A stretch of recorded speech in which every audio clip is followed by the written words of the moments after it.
Timmy Black, and welcome once again to another episode of The Lives of Contemporary Artists. Now, like most users of the internets, I'm not a big believer in privacy. I mean, discretion, humility, secrecy, that is so mid-20th century. We live now very publicly and very innocently. I add the word innocently because we seem to think that if we make it a habit to broadcast our every thought, if we promiscuously publicize our image and the images of our family members, if we give out our phone number and our email address to every barista in order to begin accruing loyalty points in the hopes that somewhere down the road we'll earn a free medium latte. If we live so transparently and are so generous with our personal information, we innocently believe that there'll be no adverse effects. There'll be no adverse effects, and honestly, I'm all for it. I can live with the occasional identity theft, so long as I get to show everyone what a wonderful time I'm having sushi with an ex-roommate from college, or as long as I'm able to share with all my thousands of friends the fact that I was able to capture the perfect sunset on the Amalfi Coast on my last vacation, or as long as I can express very selective outrage on the major conflicts in geopolitics. It's worth it.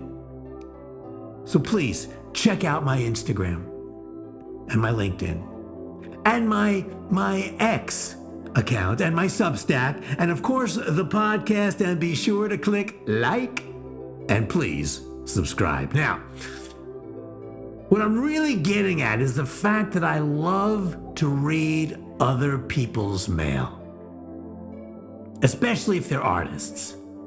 In my library, I have the complete correspondence of Flaubert and George Sand or Sand.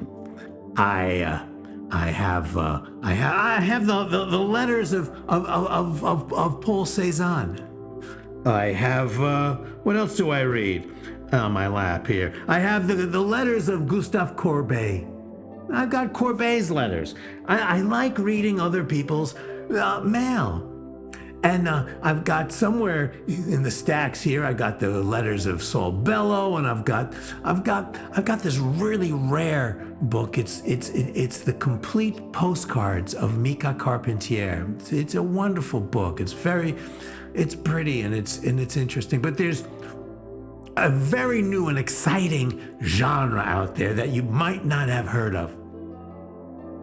And yet, every few weeks, the publishing houses are publishing new works in this new genre. And of course, I'm talking about email. Yes, email. They're publishing email collections. Now, obviously, they're not gonna publish the complete emails of Gertrude Stein.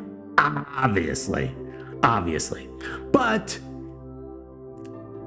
these days, you can still get, and there's a small window here, because as you know, there was a period of time that people did not write emails with AI assistants.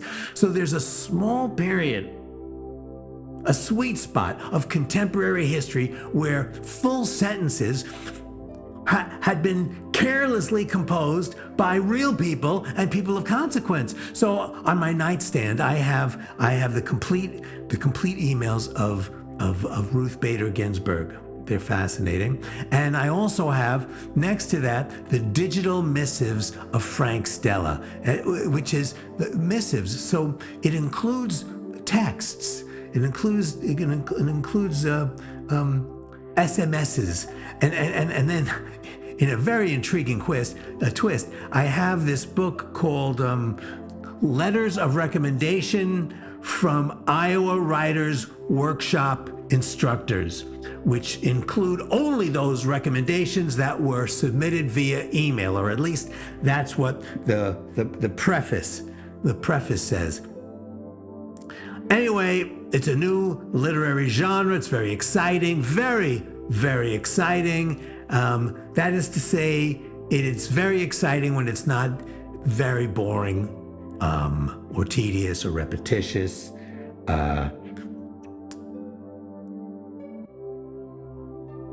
Think about your own emails for a second. Go ahead. Look up your own emails. Go ahead, just randomly from the past 5 years. Just pick one.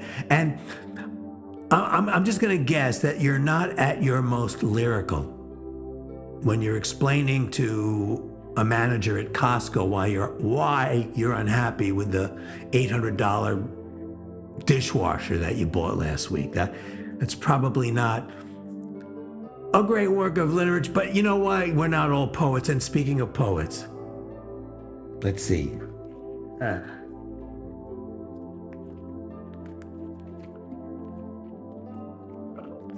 Here's a random. I have notes over here. Here's a random single sentence from Wallace Stevens, from a letter from Wallace Stevens from 1949. Let's see. Midsummer is a suffocating time, and I long, not for Cuba, but for a cottage, say in Sweden, on a lake, surrounded by dark green forests in which all the trees talk Swedish. Now that's not bad, but okay. That's Wallace Stevens, one of our greatest writers. And I would dare say that Wallace Stevens could make a shopping list for Trader Joe's beautiful. But I got something else here. This is a little snippet from Harry Truman. All right, Harry Truman. Not exactly Proust, mind you, and this is from 1945. He's writing from the Potsdam Conference in Berlin to his wife Bess. Okay, 1945. Stalin felt so friendly that he toasted the pianist when he played Tchaikovsky, which he misspelled. When he played a Tchaikovsky piece especially for him. The old man loves music. He told me he'd import the greatest Russian pianist for me tomorrow. Our boy was good. His name was Liszt, and he played Chopin. Of course, no mention of German reparation payments or the carving up of Berlin, just some Harry Truman homespun, folksy anecdotes, a little bit of irreverent, a nice mix of high and low culture, very sweet and very memorable. But let's get back to emails. Luckily, our great and terrific contemporary artists are contributing to this new epistolary tradition, bearing witness to our specific tumultuous times with wit, with style, and with a rare, insightful wisdom. I've got here somewhere a reviewer's copy of I just got this the other day. It's the selected emails of Garvin Telehi. Now, for those of you that are not familiar with Garvin Telehi, let me just tell you that he is a very hot young painter. Very hot. He's only 26 years old and he's hot right now. He's very hot. Anyway, this selected email book is going to be hot as well, I can assure you. And without giving away too much, I'll share a really cool excerpt. Let's see. Okay, so I just want you to get a flavor of this. This one is Garvin writing to a San Francisco art critic named Amram Stenopoulos. Dear Amram, thanks for your interest in Bright and Holy Fencing School. The dimensions are 8 feet 32 inches by 14 feet and 3 inches. It's made with flash vinyl paint, and the surface is varnished with an acrylic gloss. Warmest regards, Garvin Telehi.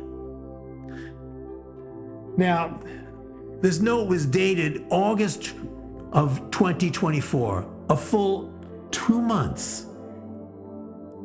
2 months before Telehi's breakout exhibition at Hiller and Weiss, and so the historical value of this email is enormous, and there, you know what? There's something else in this collection that I bookmarked. Here it is. This is a very telling and beautiful exchange between the conceptual choreographer Özkan Guttural and Miles Rosark, who was a bassist for the band Harmonium. It's from a collection of random artist emails, but I thought it was really good. This is very short. This is Guttural. Quote, "Just a quick note. The bloom is gone. How many more diseases can I possibly cure?" Now, here is Rosark's response, okay? And it's time-stamped 4 minutes after Guttural's email was sent. "It's the devil's moonshine, Özkan. What else can I say? I love ya. I miss ya."